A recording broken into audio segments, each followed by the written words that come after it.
கர்த்தருடைய வேத வார்த்தைகளை கேட்கும்படி அவளோடு வந்திருக்கிற உங்கள் ஒவ்வொருவரையும் இயேசு கிறிஸ்துவின் நாமத்தினாலே நாங்கள் வரவேற்கிறோம்.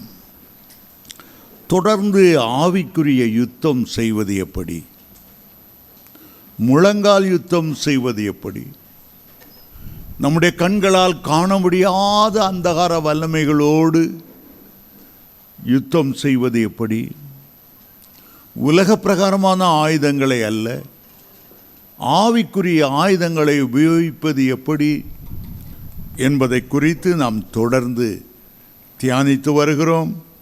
இன்றைக்கும் தியானிக்கப் போகிறோம். எபேசியர்கள் நிருபம் 6ஆம் அதிகாரம் 11ஆம் வசனத்திலிருந்து சில வசனங்களை நான் வாசிக்க விரும்புகிறேன். எபேசியர் 6ஆம் அதிகாரம் 11ஆம் வசனத்திலிருந்து. எபேசியர் 6:11. நீங்கள் பிசாசின் தந்திரங்களோடு எதிர்த்து நிற்க திராணி உள்ளவர்களாகும்படி தேவனுடைய சர்வாயுத வர்க்கங்களையும் தரித்து கொள்ளுங்கள். ஏனெனில் மாம்சத்தோடும் இரத்தத்தோடும் அல்ல, துரைத்தனங்களோடும் அதிகாரங்களோடும் இப்பிரபஞ்சத்தின் அந்தகார லோகாதிபதிகளோடும் வான மண்டலங்களில் உள்ள பொல்லாத ஆவிகளின் சேனைகளோடும் நமக்கு போராட்டம் உண்டு. ஆகையால் தீங்கு நாளிலே அவைகளை நீங்கள் எதிர்க்கவும் சகலத்தையும் செய்து முடித்தவர்களாய் நிற்கவும் திராணி உள்ளவர்களாகும்படிக்கு தேவனுடைய சர்வாயுத வர்க்கத்தையும் எடுத்துக்கொள்ளுங்கள். சத்தியம் கச்சையை உங்கள் அறையிலே கட்டினவர்களாகவும் நீதி என்னும் மார்க்கவசத்தை தரித்தவர்களாகவும் சமாதானத்தின் சுவிசேஷத்துக்குரிய ஆயத்தம் என்னும் பாதரட்சிகளை கால்களை தொடுத்தவர்களாயும் பொல்லாங்கனியையும் அக்கினி அஸ்திரங்களையெல்லாம் அவித்து போடத்தக்கதாயும் எல்லாவற்றுக்கும் மேலாக விசுவாசம் என்னும் கேடகத்தை பிடித்து கொண்டவர்களாயும் நெல்லுங்கள். இரட்சணியம் என்னும் தலைச்சிராவையும் வேத வசனமாகிய ஆவியின் பட்டயத்தையும் எடுத்துக்கொள்ளுங்கள். எந்த சமயத்திலும் சகலவிதமான வேண்டுதல்களோடும் விண்ணப்பத்தோடும் ஆவியினாலே ஜெபம் பண்ணி அதன் பொருட்டு மிகுந்த மன உறுதியோடும் சகல பரிசுத்தவான்களுக்காகவும் பண்ணும் வேண்டுதலோடும் விழித்து கொண்டிருங்கள். அப்போஸ்தலனாகிய பவுல் உலக பிரகாரமாய் நடக்கிற பல யுத்தங்களை பார்த்திருக்கக்கூடும். ஒரு ரோம அரசாங்கம் தன்னுடைய வீரனை யுத்தத்துக்கு அனுப்பும் முன்னால் எப்படியோ நீ சண்டை போட்டு யுத்தம் ஜெயித்துரு சொல்லுவதில்லை. எப்படியோ பனியனையும் ஜட்டியும் போட்டு போர்க்களத்தில் நின்று என்று அல்ல. ஒரு போர் வீரனை அரசாங்கம் தெரிந்தெடுக்கும் போது அவனுக்கு யுத்த ஆயுதங்களை கொடுக்கிறார். தன்னை பாதுகாக்கக்கூடிய யுத்த ஆயுதங்களையும் கொடுக்கிறார். எதிரிகளை எதிர்த்து நின்று முன்னேறி யுத்தம் செய்வதற்கான ஆயுதங்களையும் அவர் கொடுக்கிறார்.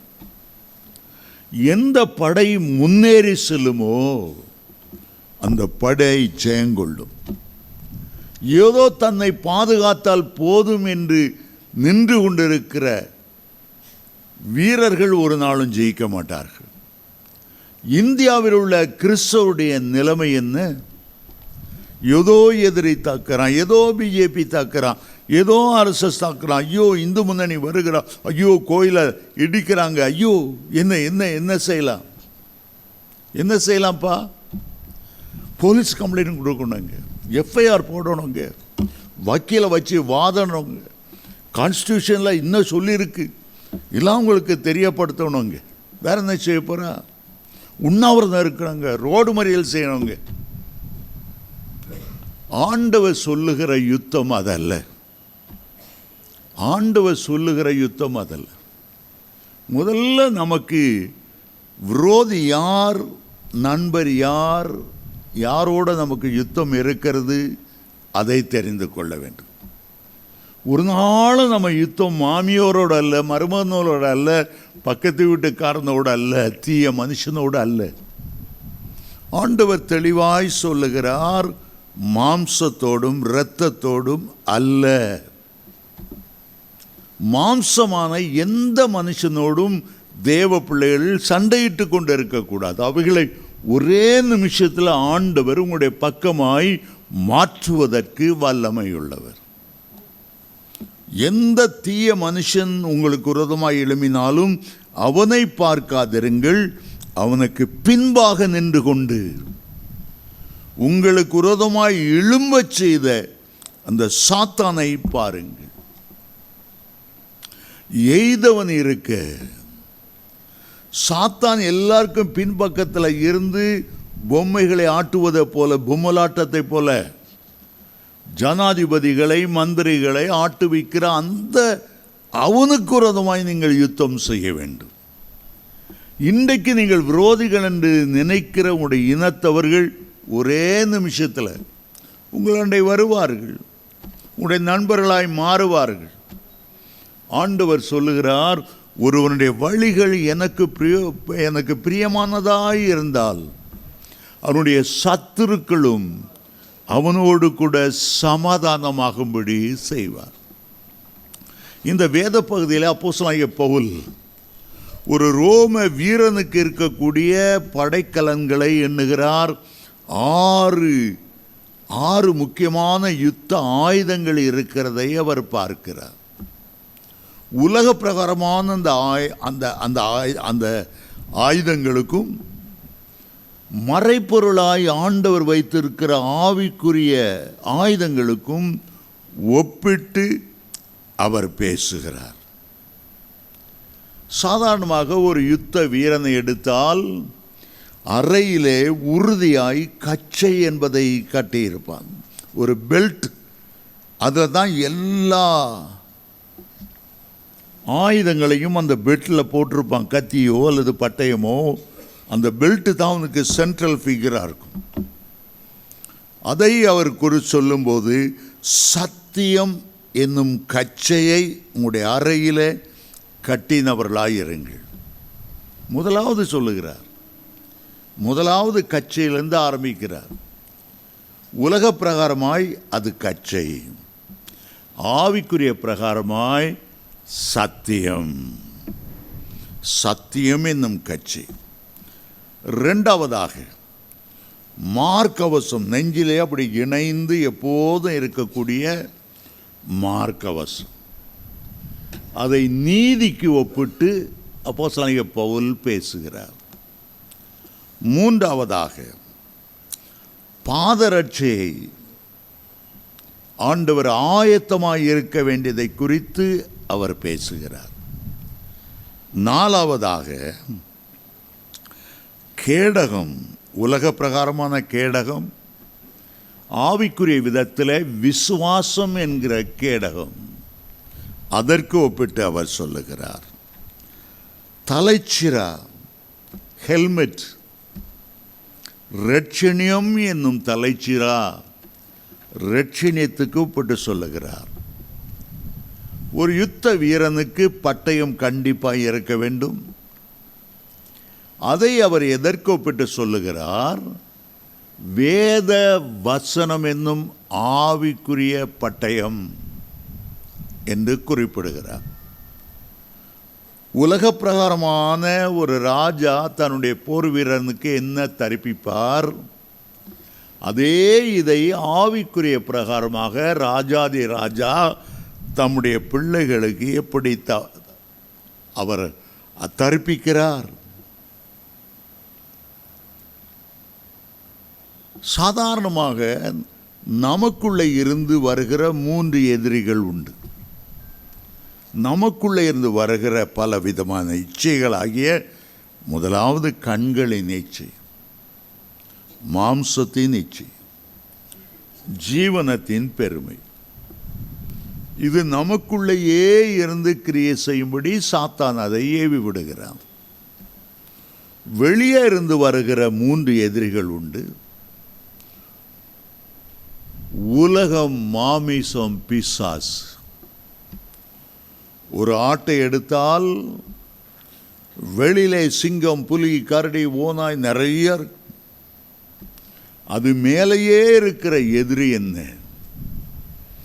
ஆடு எங்கே போனாலும் கூடவே போகிற உண்ணி வகைகள், கொடிய இரத்தத்தை குடிக்கக்கூடிய ஈ வகைகள், அதன் காதுக்குள்ளே மூக்குக்குள்ளே இருக்கிற சில புழுக்கள், சில பேன்கள் வெளியிலிருந்து தாக்காது, உள்ளே இருந்தே அதற்கு இரத்தத்தை குடிக்கும், பலனை இழக்கச் செய்யும்.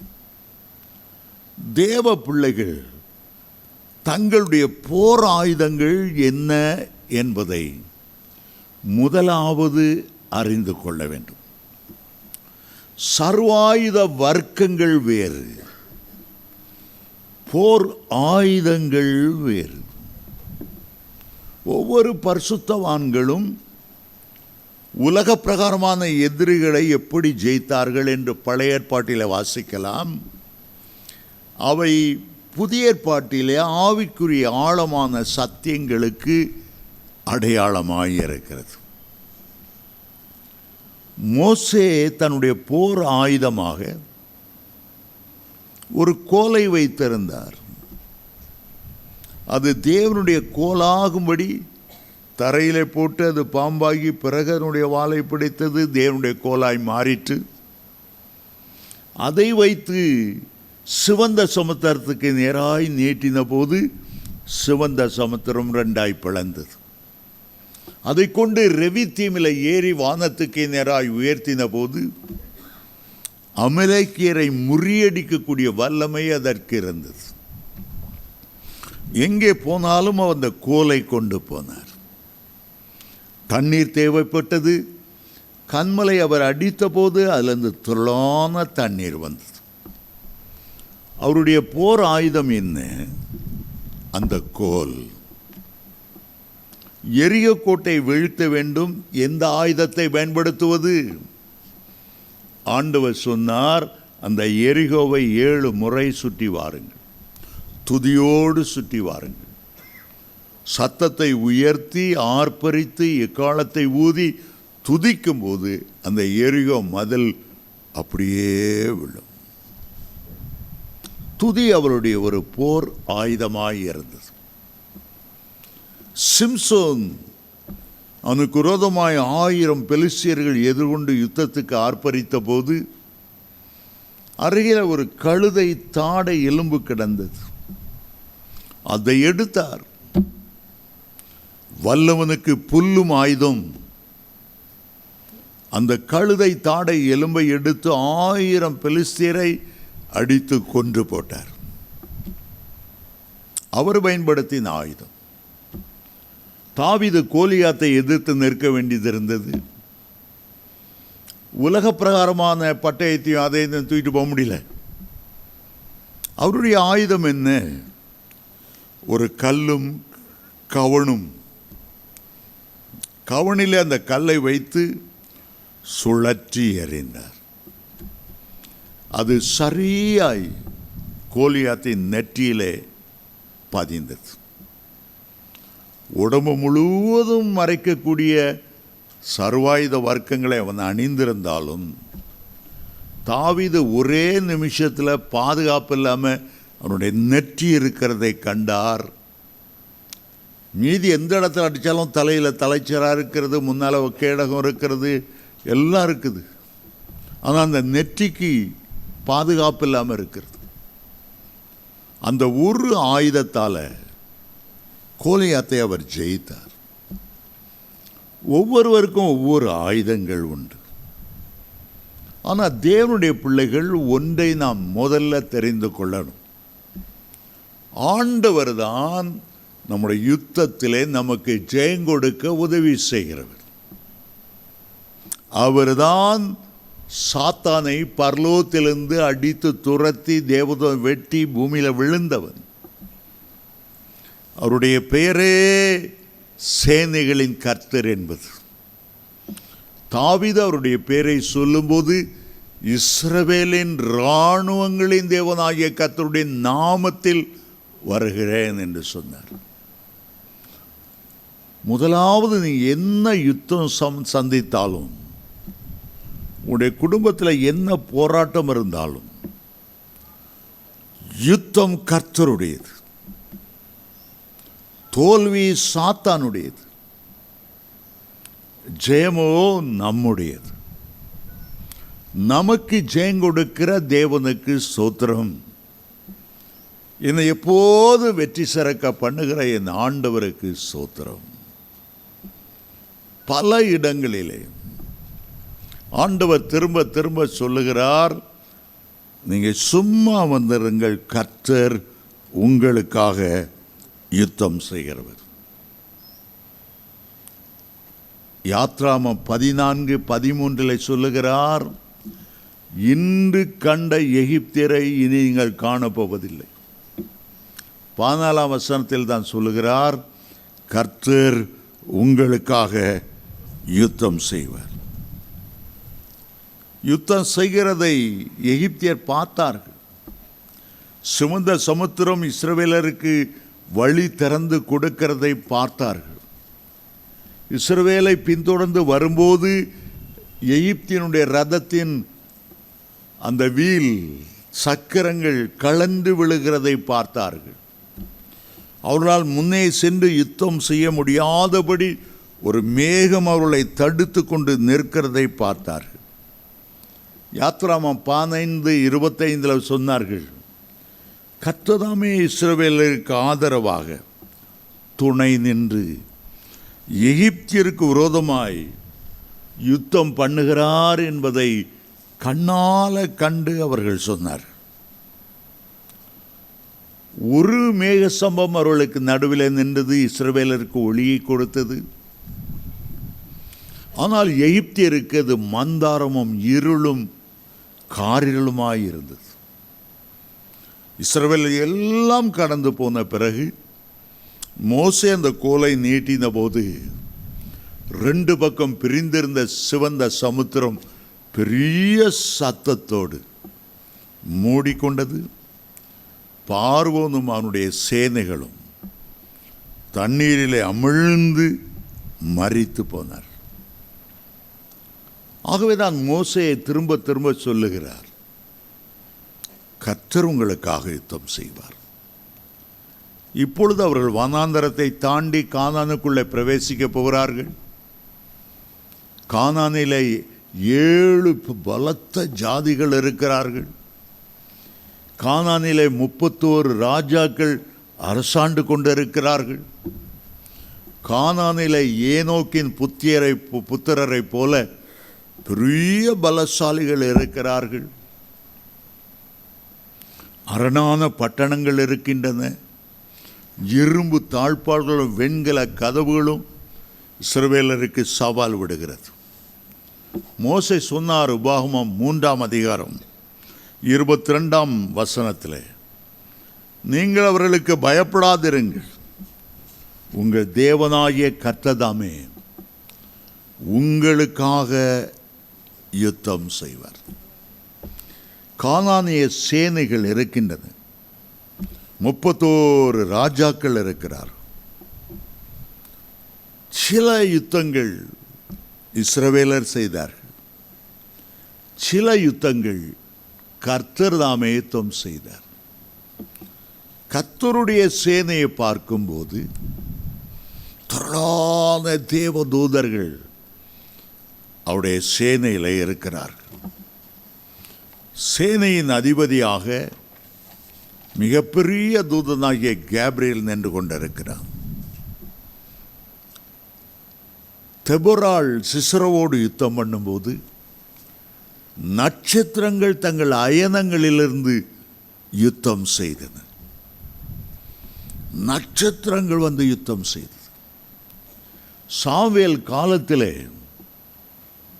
பெலிஸ்தியர் யுத்தத்துக்கு வந்தபோது வேதம் சொல்லுகிறது, பலத்த இடி முழக்கத்தை ஆண்டவர் கட்டளையிட்டார். பலத்த மின்னல் தாக்கி ஆயிரக்கணக்கான பேர் செத்தார். கல் மழையை அனுப்பினார்.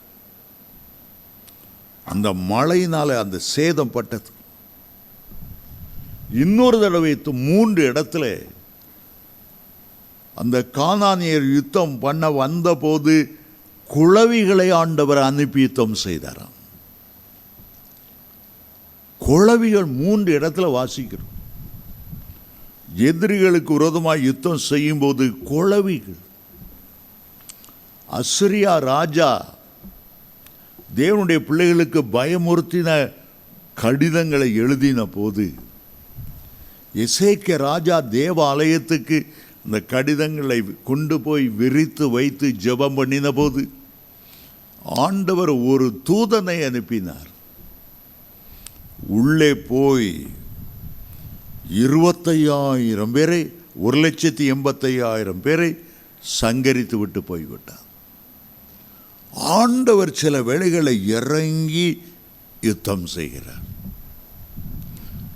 எகிப்தில் உள்ள பார்வோன் இஸ்ரவேல் ஜனங்களை விடமாட்டேன் என்று சொன்னபோது 10 வாதைகள், பயங்கரமான வாதைகள். முதல் வாதையாக எகிப்திலுள்ள எல்லா தண்ணீர்களும் இரத்தமாய் மாறினது. பெண்கள் வந்தது, வண்டுகள் வந்தது, தவளைகள் வந்தது, வெட்டுக்கிளிகள் வந்தது, பயங்கரமான கொப்பளங்கள் வந்தது, எரி கொப்பளங்கள் ஒவ்வொருவர் மேலே வந்தது. ஆண்டவரே யுத்தம் பண்ணினால் கடைசி சொன்னார், பஸ்காட்டுக்குட்டிய இரத்தத்தை தெளிங்க. எந்தெந்த வீடுகளில், நிலைக்கால்களில், ஜன்னல்களிலே அந்த இரத்தம் பூசப்படாமல் இருக்கிறதோ உள்ளே உள்ள எல்லா ஆண் பிள்ளைகளையும் சங்கரிங்க. அது ஆடா இருந்தாலும் மாடாட்டா இருந்தாலும் முதல் பிறந்தது சங்கார் பண்ண கிடவுது. காரணம் ஆண்டவர் யுத்தம் செய்கிறார். எகிப்தில் பார்வோன் பெரிய ராஜாவாக இருக்கும்போது ஆம்பளை பிள்ளைகளெல்லாம் தண்ணிக்குள்ளே, நைல் நதிக்குள்ளே போட்டுடணும்னு சட்டம் பிறப்பித்தான். அவர் ராஜாவாக இருக்கும்போது மருத்துவச்சிகளை பார்த்து ஆம்பளை பிள்ளை பெற்றா அப்பயே கொன்றுங்க.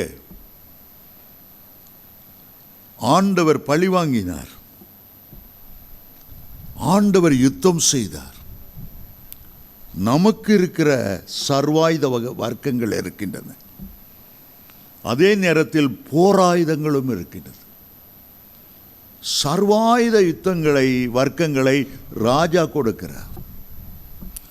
நாம எடுத்துக்கொள்ளக்கூடிய யுத்த ஆயுதங்களும் வேதத்திலே நமக்கு இருக்கின்றன. சர்வாயுத வர்க்கங்கள் வேறு, நாம் பயன்படுத்துகிற போர் ஆயுதங்கள் வேறு. தேவனுடைய பிள்ளைகள் கர்த்தர் தருகிற இயேசு என்கிற பெரிய நாமம் ஒரு போராயுதம். இயேசு நமக்காக சிந்தியிருக்கிற விலையேறப்பட்ட அவருடைய இரத்தம் நமக்கு வல்லமையான போராயுதம். ஆண்டவர் நமக்கு எழுதி கொடுத்திருக்கிறாரே, ஆவியும் ஜீவனுமான வேத வசனங்கள் நமக்கு ஒரு வல்லமையான போராயுதம். பரிசுத்தாவின் அபிஷேகம், பரிசுத்தாவின் வல்லமை. சத்துரு வெள்ளம் போல வரும்போது ஆவியானவர் அவனுக்காக கொடியேற்றுவார் என்று ஏசாயா 59:19 சொல்லுகிறோமே. சகரியா 4:6 பலத்தினாலும் அல்ல, பராக்கிரமத்தினாலும் அல்ல, என்னுடைய ஆவியினாலேயே ஆகும். ஆவியானவர் ஒரு பெரிய போராயுதம். நம்முடைய துதி, எரிகோவை வீழச் செய்த அந்த துதி, பவுலும் சீலாவும் சிறைச்சாலையில் இருந்தபோது சிறைச்சாலையின் அஸ்திவாரங்களை அசைத்து கட்டுகளை எல்லாம் அவிழ்ந்து போக சொன்ன துதி ஒரு பெரிய போராயுதம். அப்படித்தான் எரியோ கோட்டை கீழே விழுந்தது.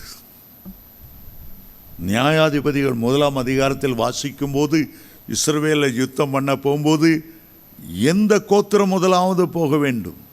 ஆண்டவர் சொன்னார், யூதா கோத்திரம். ஏன் யூதா கோத்திரம்? யூதா என்றால் கர்த்தரை துதிப்பேன். துதிதான் முன்னால போகணும். துதியே ஒரு பெரிய போராயுதம். இன்னொரு போராயுதம் ஊக்கமான ஜெபம், அதிலும் உபவாசத்தோடு கூட உள்ள ஜெபம். ஆண்டவர் ஒரு பிசாசை பார்த்து சொன்னார், இந்த பிசாசோட நீ ஃபைட் பண்ணன்னா சாதாரணமாக ஜெபிச்சா போதாது, கடமைக்காக ஜெபித்தா போதாது. இந்த வகை பிசாசு உபவாசத்தினாலும் ஜெபத்தினாலுமே அன்றி வேறு எந்த விதத்திலும் போகாது. உபவாசம் பண்ணி ஜெபம் பண்ணும்போது அதில் இருக்கிற வல்லமை சொல்லி முடியாத வல்லமை. திருநெல்வேலி ஜங்ஷனில் ஒருவர் நின்று பிரசங்கித்து கொண்டிருந்தார். 4-5 பேர் வந்தாங்க. ஒருத்தன் ஓங்கி பிரசங்கமாக பண்ணுற மதமாத்தவா வந்தால் ஒரே அறை விட்டுட்டான். மற்ற 2 பேரும் கூட இருந்தாங்க. அவர் அப்படியே சுருண்டு விழுந்துட்டார். ரொம்ப அவமானமாக இருந்தது. திருப்பி என்ன பிரசங்கம் பண்ணான்னு தெரியல. அடித்தாலும் அடி பயங்கரமான அடி அடிச்சிட்டான். நேர வீட்டுக்கு வந்தார், முழங்கால் போட்டார். ஆண்டவரே, நீர் வானத்திலும் பூமியிலும் சகல அதிகாரமுடையவர். என்னை அடிக்கும் போது இந்த மிகவேல் தேவதூதன் என்ன பண்ணிட்டு இருந்தான்? நீ சேனைகளின் கர்த்தர் என்பது உம்முடைய நாமம் அல்லவா? ஒன்றும் சாப்பிடல. உபவாசம் பண்ணார், ஜெபம் பண்ணார். ஒருவன் தலை தெறிக்க ஓடி வந்தான். ஐயா, உங்களை அடித்த 3 பேரும் வந்தோம், அதில் ஒருத்தன் தான் இருந்தான்.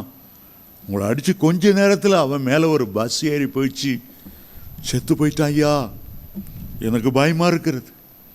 ஏதோ ஒன்று பயங்கரமான நடக்க போகணும், ஒரே பயமாக இருக்கிறது. என்னை மன்னிச்சு என்னை காப்பாற்றுங்க. அதே சாயங்காலம் அடுத்தவனுக்கு பைத்தியமாகி இன்னைக்கு வரைக்கும் அவன் பைத்தியமாக இருக்கிறான். சில போராட்டங்கள் சாதாரணமாக இல்லை. உபவாசத்திலும் ஜெபத்திலும் போராடுகிற போராட்டத்துக்கு நிச்சயமாக பலன் உண்டு.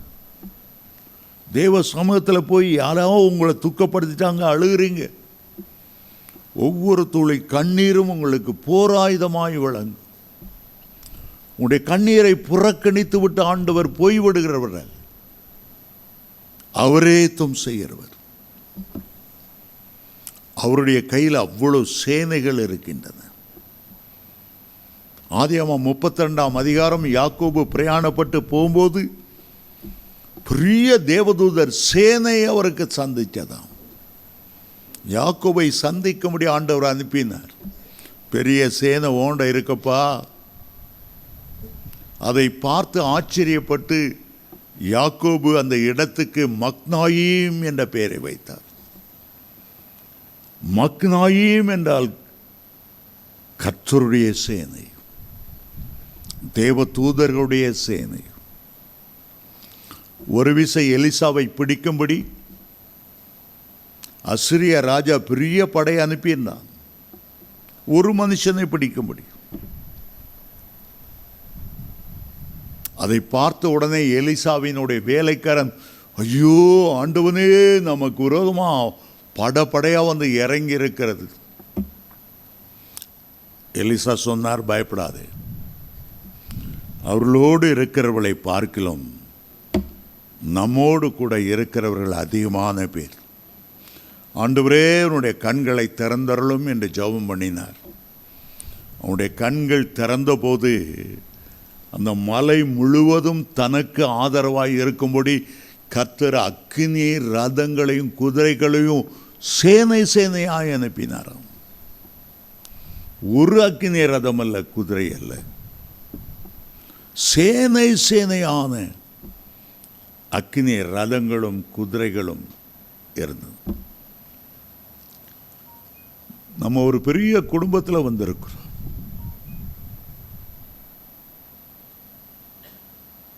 தாவீது சொல்லுகிறார், சேனைகளின் கர்த்தர் நம்மோடு இருக்கிறார், யாக்கோபின் தேவன் நமக்கு உயர்ந்த அடைக்கலமானவர் என்று சங்கீதம் 46:10 நம்ம வாசிக்கிறோம்.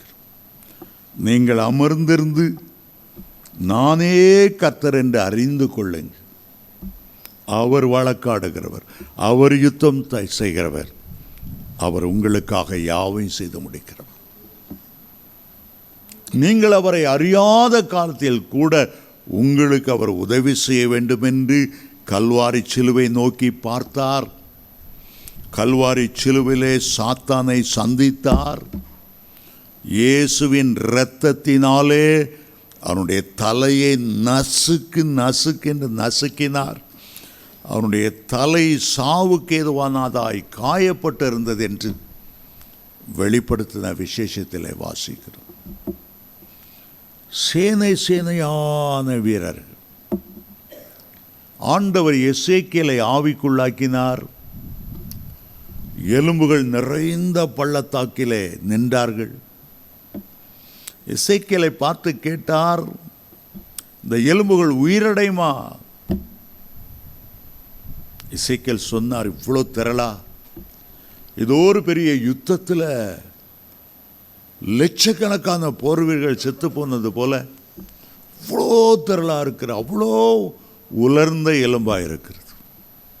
சரி, இந்த எலும்புகளுக்கு தீர்க்க தரிசன உரை. உலர்ந்த எலும்புகளே, கர்த்தருடைய வார்த்தை கேளுங்க. உங்களுக்குள் ஆண்டவர் நரம்புகளை உண்டாக்குவார், மாம்சத்தை உண்டாக்குவார், தோலினால் மூடுவார், பிறகு ஆவியை கட்டளையிடுவார். அப்பொழுது நீங்கள் உயிர் அடைந்து, வேதம் சொல்லுகிறது, பெரிய தேவ சேனையாய் அவர்கள் மாறிவிட்டார்கள். முன்பு அவர்கள் உலர்ந்த எலும்புகள், இப்போது அவர்கள் காலூன்றி நிற்கிற தேவ சேனை. விசுவாசிகள் உலகம் எங்கும் ஒரு பெரிய சேனை போல இருக்கிறார். சேனை போல இருக்கிறார். 2 மாதத்துக்கு முன்னால் எனக்கு உடம்பு சரியில்லை. வாட்ஸ்அப்பில் எழுதினேன், எனக்கா ஜெபம்னுங்க.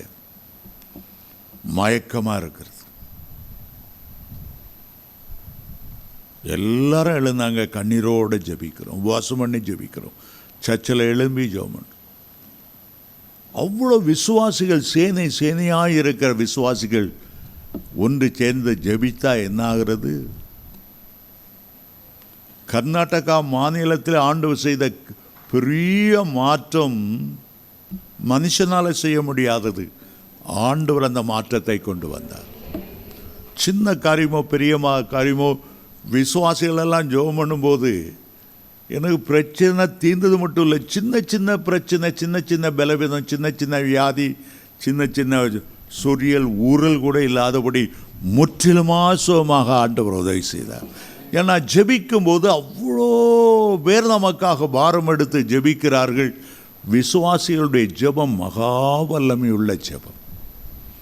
நாம் ஒரு பெரிய குடும்பத்தில் வந்திருக்கிறோம்.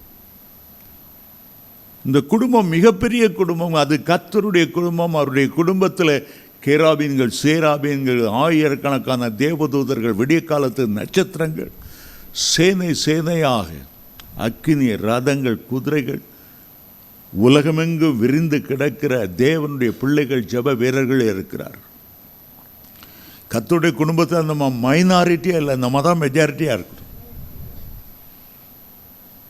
நம்ம தான் மெஜாரிட்டியாக இருக்கிறோம். சாத்தானோடு இருக்கிறவனிலும் நம்மோடு கூட இருக்கிறவர் பெரியவர். அவனோடு கூட இருக்கிற யுத்த வீரர்களை பார்க்கலும் நம்மோடு கூட இருக்கிற தேவதூதர்கள் அதிகமான பேர். உலகத்தார் எவ்வளவு யுத்தங்களை கொண்டு வந்தாலும் அக்கினி ரதங்களையும் குதிரைகளை வைத்து ஆண்டவருக்கு முன்பாக எதிர்த்து நிற்கவே முடியாது.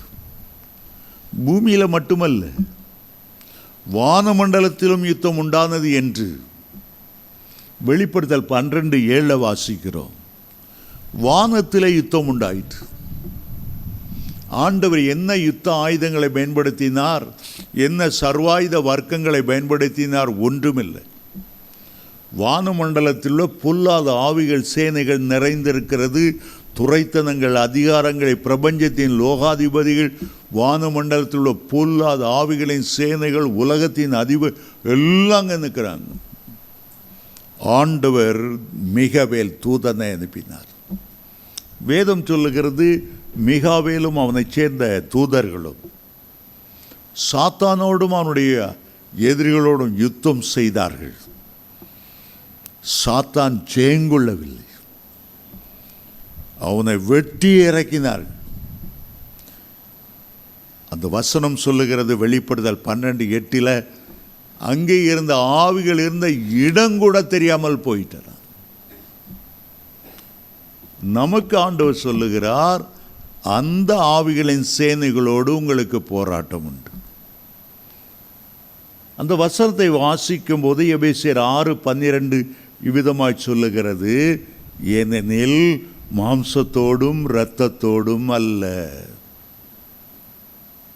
வரிசை அவர் எழுதுகிறார், இப்பிரபஞ்சத்தின் லோகாதிபதிகளோடு, துரைத்தனங்களோடும், அதிகாரங்களோடும், வானமண்டலத்தில் பொல்லாத ஆவிகளின் சேனைகளோடும், இப்பிரபஞ்சத்தின் லோகாதிபதிகளோடும் உங்களுக்கு போராட்டம் உண்டு.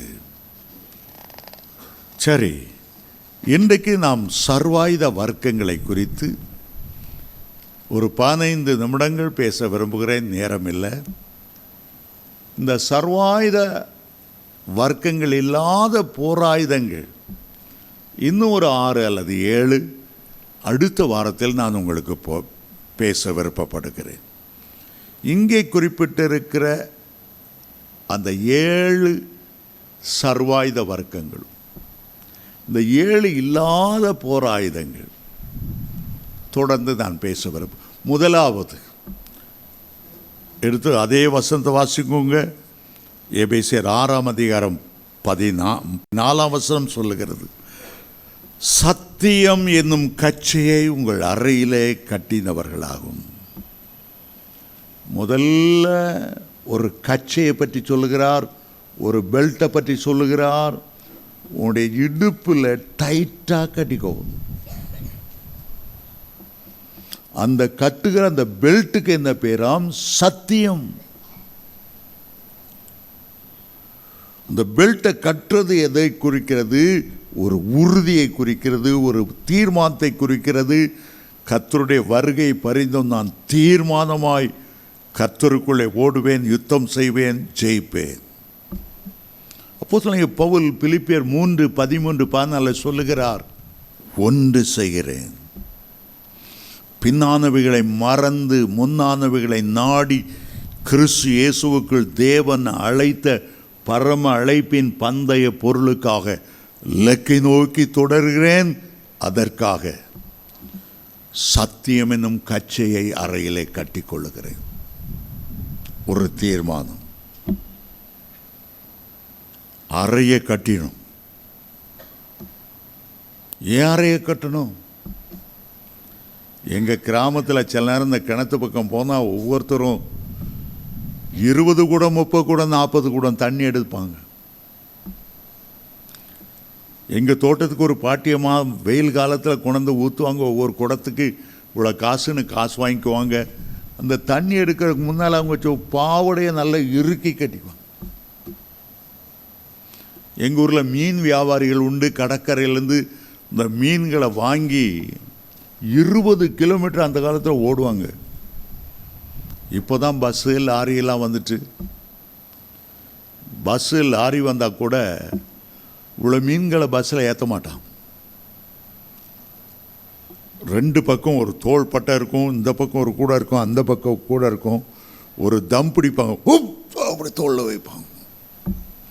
குடு குடு குடு குடுன்னு 20 மைலுக்கு அங்கே உள்ள ஒரு மார்க்கெட்டில் வச்சு விற்க போகிறதுக்காக நடக்கிறாங்களா ஓடுறாங்களான்னு தெரியாது. குடு குடு அதுக்கு ஒரு பொடி நடன்னு சொல்லுவாங்க. அது என்ன நட, மிராசில் அதை விவரிக்க முடியாது, என்ன யாரும் பார்த்துருக்க மாட்டாங்க. சின்ன அடியாக வைப்பாங்க. ஆனால் ஓடுற மாதிரி தான் இருக்கும், நடக்கிற மாதிரியும் இருக்கும். நடக்கவும் இல்லை ஓடவும் இல்லை, ரெண்டுக்கும் இடையில ஒன்று. அப்படி நடக்கிறதுக்கு முன்னால், இந்த தம் பிடிச்சி தூக்கி வைக்கிறதுக்கு முன்னால் ஒரு டவலை எடுத்து இறுக்கி வைத்த கடிவாங்க. கச்சையினால் அறையை கட்டுறது போல கட்டிட்டு தான் அவங்க நடப்பாங்க. அது ஒரு மன உறுதி. அவங்கள பார்த்து கேளுங்க, ஏயா வயிற்ற போட்டு இவ்வளோ இறுக்கி கட்டிக்கோங்க. கட்டலைன்னா காலைல 5 இட்லி சாப்பிட்டது அங்கேயும் டொடங்னு ஓடிட்டுருக்கும். கொஞ்ச நேரத்தில் டயர்டாயிரும். நாங்கள் கொஞ்சம் தான் சாப்பிடுவோம். அந்த சாப்பாடும் அங்கங்கே அலமோதக்கூடாது. தம் பிடிக்கிறதுன்னா மன உறுதியை குறிக்கிறது.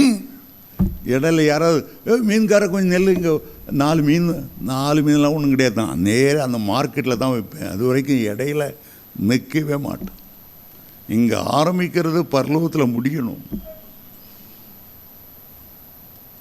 இடையில அங்கேயும் இங்கே பார்த்துட்டு ஓட முடியாது. சத்தியம் என்னும் கச்சையினாலே அப்போஸ்தலனாகிய பவுல் எழுதுகிறார், பேதுரு எழுதுகிறார் 1 பேதுரு 1:13 உங்களுடைய மனதின் கச்சையை, உங்களுடைய மனதின் அறையை கட்டிக்கொண்டு, உலக பிரகாரமான இடுப்பை கட்டுற மாதிரி இருக்கும். உன் மனசுக்கு கச்சையானால ஒரு தீர்மானம் பண்ணிடணும். உடைய மனசு அலைமோதக்கூடாது. முழங்கால் படியிடும்போது என்ன வாட்ஸ்அப் வருது, என்ன கால் வருது, அது பாட்டிருக்காத. ஐயோ சட்டி பானை ஏதோ உருட்டுற மாதிரி பூனை வருத, வந்தால் வந்துட்டு போட்டு அரை கதவுக்குள்ளே போ, கதவு மூடிக்கோ, ஜெபம் பண்ணு.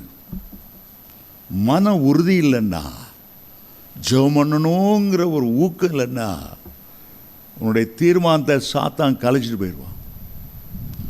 ஆகவே அவர் சொல்லுகிறார், உன்னுடைய மனதின் அறை கட்டப்பட்டிருக்கும். இயேசு கிறிஸ்து தம்முடைய வருகை குறித்து சொல்லும்போது லூக்கா 12:35-36 3 காரியங்களை சொன்னார். உங்களுடைய அறைகள் கட்டப்பட்டதாகும், உங்களுடைய விளக்குகள் எரிகிறதாகும். ஆண்டவர் எப்பொழுது வருவார், அவருடைய வருகைக்கு ஆவலோடு காத்திருக்கிற மனுஷருக்கும் ஒப்பாக இருக்கும். சத்தியம் என்னும் கச்சையினால். சத்தியம் என்றால் என்ன என்று பிலாத்து கேட்டான் இயேசுவானவரை பார்த்து. அவருக்கு முன்னால் நிற்கிறதே, பிலாத்துக்கு முன்னால் நிற்கிறதே சத்தியமானவர். நானே வழியும் சத்தியமும் ஜீவனமானவர் என்று சொன்ன இயேசு கிறிஸ்து முன்னால் நின்றுட்டு இருக்கார். சத்திய வேதத்தை நம்முடைய கையில் எழுதி கொடுத்த அந்த சத்தியமானவர், அவர்தான் சத்தியமானவர். அவர்தான் உண்மையாய் பேசுகிற உண்மையான சாட்சி என்று வெளிப்படுத்தின விசேஷத்தில் வாசிக்கிறோமே. சத்தியம் உள்ளதை உள்ளதென்றும் இல்லதை இல்லதென்றும் சொல்லுகிற சத்தியம்.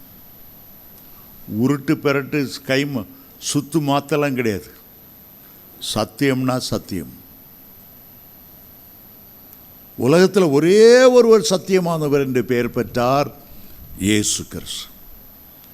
இந்தியா தேசத்தை அரசாண்ட அசோகர் பல 100 வருஷங்களுக்கு முன்பாக வட இந்தியாவில் சாஞ்சி என்ற இடத்துல ஸ்தூபத்தை கட்டும்போது ஒரு வார்த்தையை பெரியதாக எழுதி வைத்தார், சத்தியமே செய்தி. உலகத்தில் ஆயிரக்கணக்கான மார்க்கங்கள், தத்துவ ஞானிகள், புராணங்கள் இருந்தாலும் அவை ஒன்றும் ஜெயம் பெறாது. சத்தியமானவர் தான் ஜெயம் பெறுவார். இயேசு ஒருவர் தான் ஜெயம் பெறுவார். அவர் ஒருவர் தான் ராஜாதி ராஜாவாய், கத்தாதி கத்தராய் அரசாளுவார். சத்தியமே ஜெயதே. தமிழில் இந்த மொழி பெயர்த்தாங்க, வாய்மையே வெல்லும். ஆனால் அந்த அசோகர் எழுந்த வார்த்தை சூப்பர் வார்த்தை. சத்தியமான இயேசு தான் ஜெயம் பெறுவார். அந்த சத்தியமானவர் அவருடைய அறையில் கட்டிக்கொள், அவருடைய வார்த்தையை அறையில் கட்டிக்கொள்.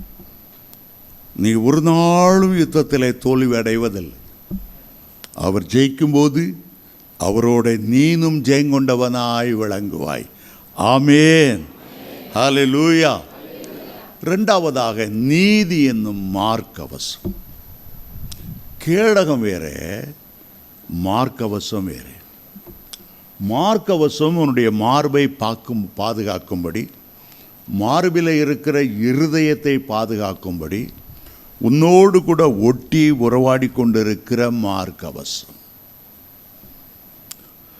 எங்கிருந்தோ அம்பு வரும்போது, நீ அறியாமல் வரும்போது, உன்னுடைய கேடத்தை பிடிக்க உனக்கு நேரம் இல்லாமல் இருக்கும்போது மார்க்கவசத்தில் மோதி கீழே வெளுமே தவிர உன் இருதயத்தை துளையிட்டு கொண்டு போய்விடாது. ஒவ்வொரு தேவனுடைய பிள்ளைகளுக்கும் நீதிங்கிற மார்க்கவசம் நமக்கு தேவை. ஏன்னா மார்பு ரொம்ப முக்கியமான இடம். மார்பில் இருதயம் இருக்கிறது. இருதயத்தை பாதுகாக்க ஏற்கனவே ஆண்டவர் நிறைய எலும்புகளை வைத்து அந்த இருதயத்தை அவர் மூடி பாதுகாக்கிறார். அதோடு கூட இந்த மார்க்கவசம் மிக அவசியம். இருதயம் என்பது அன்பினுடைய இடம், ஆண்டவரை நேசிக்கிற ஒரு இடம். அந்த இருதயத்துக்கு பாதுகாப்பு வேண்டும்டா நீதி என்கிற மார்க்கவசம் என்று சொல்லுகிறார். பாதுகாப்பான மார்க்கவசம் அதுதான் உன்னை பாதுகாக்கும். நம்முடைய ஊரில் பாட்டு பாடுவாங்க. என்ன பாட்டு? தர்மம் தலை காக்கும். தர்மம் தலை காக்கும். ஆனால் அதை விட முக்கியம் இருதயம்.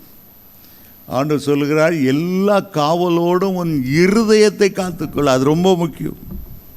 நீதிமொழி 4:23 சொல்லுகிறார், எல்லா காவலோடும் என் இருதயத்தை காத்துக்கொள், அதனிடத்திலிருந்து ஜீவ ஊற்று புறப்படும். எப்போதும் நீ நீதி நியாயம் செய்யணும். படத்தை வாங்கிட்டு அதுக்காக நியாயத்தை புரட்டாத. என்னதான் பிரசங்கியாராக இருந்தாலும் உலகத்தில் வாழ்கிறதுனால சில அநீதிகளை பார்க்கும்போது, சாலமோன் அந்த காலத்தில் எழுத, நீதிமன்றத்தை பார்த்தேன், அங்கே அநீதி இருந்தது. அந்த காலத்தில் எழுதுகிறார், இன்னைக்கு மட்டும் இல்லை, அந்த காலத்தில் எழுதுகிறார். நீதிமன்றத்தை பார்த்தேன், அங்கே அநீதி இருந்தது. மனசாட்சியில் நம்முடைய மக்களுக்கு மனசாட்சி இல்லாத ஒரு, நீதி இல்லாத ஒரு தேசம், நீதி புரட்டப்படுகிற ஒரு நேரம். ஆனால் ஆண்டவரை பற்றி வேதம் சொல்லுகிறது, ஆதியாகமம் 18:25, சர்வலோக நியாயாதிபதி நீதி செய்யாமல் இருப்பாரோ? அவர் நீதி செய்கிறார். அவருடைய நீதி தான் நமக்கு மார்க்கவசமாய் விளங்குகிறது. மூன்றாவதாக, போகிற பார்க்க பார்த்தா நான் டைம் முடிச்சுக்கிற மாட்டேன் மாதிரி தெரியுது, என்றாலும் பரவாயில்ல. மூன்றாவது ஆயத்தம், சுவிசேஷத்துக்குரிய ஆயத்தம் என்கிற பாதரட்சை. பாதரட்சை அஞ்சிக்கோ, நல்ல செருப்பை போட்டு, நல்ல ஷூவை வாங்கி போடு. உன்னுடைய கால்கள் எப்போதும் ஆயத்தமாக இருக்கும். ஏண்டா உன்னுடைய கால்களை ஆண்டவரை அபிஷேகம் பண்ணி, மலை மேல் நிற்கிற சுவிசேஷனுடைய பாதங்கள் எவ்வளவு அழகாய் இருக்கிறது என்று ஆண்டவனை பாராட்டணும். எந்த நேரத்திலும் உன்னுடைய கால்களில் ஆயத்தம் என்கிற பாதரட்சை அணிந்திருக்கணும். ஒருத்தர் சொன்னார், நான் பிரதிஷ்டை பண்ணியிருக்கேன். என்ன பிரதிஷ்டை? நான் செருப்பு போடுறதில்லைன்னு. ஏய், உனக்கு யார் அப்படி பிரதிஷ்டை பண்ண சொன்னேன்? இல்லை, இந்தியாவின் அப்போஸ்தலனாகிய தோமா செருப்பு போடாமல் நடந்தாலாம். வெடிப்பு பாதங்களுடைய அப்போஸ்தலன் தோமா போல நானும் ஷூ போடுறதில்ல, செருப்பு போடுறதில்ல. எங்கள் ஊர் பக்கத்தில் ஒரு வேலி முள் உண்டு, வேலிக்காத்தா முள்ளுன்னு சொல்லுவாங்க. இன்னொரு வகை பயங்கரமான விஷம் நிறைந்த எசைக்கி முள்ளுன்னு சொல்லுவாங்க. குத்துனா காலையை எடுக்க வேண்டி வந்துடும். கல்லில் நடக்கிறோம், முள்ளுகளில் நடக்கிறோம், நம்முடைய பாதங்கள் பாதுகாக்கப்படணும். ஐயா பிரசங்கியார, ஏன் அந்த முடிவெடுத்து? இயேசுநாதர் செருப்பு போட்டிருந்தார், உங்களுக்கு தெரியுமா? இயேசுநாதர் செருப்பு போட்டிருந்தாரா? என்ன பிரதர், ஏசு எப்போ ஜெபம் பறித்து செருப்பு போட்டார்? எந்த சைஸ் செருப்பு போட்டார்? ஷூவா போட்டார்? ஏசு செருப்பு போட்டிருந்தார், பாதரட்சரை போட்டிருந்தார். பைபிள் எங்கே ஆதாரம் காட்ட முடியுமா? காட்டுறேன். யோவான் சாந்தன் சொன்னார், எனக்கு பின்னால் ஒருத்தர் வருகிறார், அவருடைய போட்டிருந்தார போடலையா? போட்டிருந்தார போடலையா? போட்டிருந்தார். எந்த இடத்துல அவர் நடந்து போவார். கல்லில் நடப்பார், முள்ளில் நடப்பார். சாதாரண காலில் மிதிக்கலை, அவர் ஷூ போட்டு தான் மிதிச்சார், செருப்பு போட்டு தான் மிதிச்சார், பாதட்டி அணிந்தான் மிதிச்சார். இல்லைன்னா ஸ்ட்ராங்காக விழாது அவன் தலையில்.